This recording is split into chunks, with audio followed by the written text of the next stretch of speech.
మన దైనందిన జీవితంలో చాలామంది చెవు, ముక్కు, గొంతుని చాలా క్లీన్ చేసుకోవాలి అని అనుకుంటూ ఉంటారు.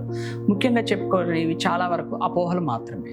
ఈ చెవు క్లీనింగ్ అనేది మనం చాలామంది ఇయర్ బడ్స్తో కానివ్వండి, లేదా ఫింగర్స్తో కానివ్వండి, లేదా రకరకాల ఇతర ఆబ్జెక్ట్స్ లైక్ కీ చైన్స్ అవి పెట్టి క్లీన్ చేయడం జరుగుతూ ఉంటారు. అలా చేయకూడదు.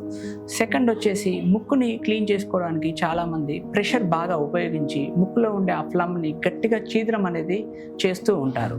సో అది కూడా చాలా డేంజర్. అట్లా ఎక్కువ గట్టిగా క్లీన్ చేయడం వల్ల ఆ ప్రెషర్ చెవులకు కూడా స్ప్రెడ్ అయిపోయి చెవులో ఉన్న స్ట్రక్చర్స్ కూడా డ్యామేజ్ అవుతూ ఉంటాయి.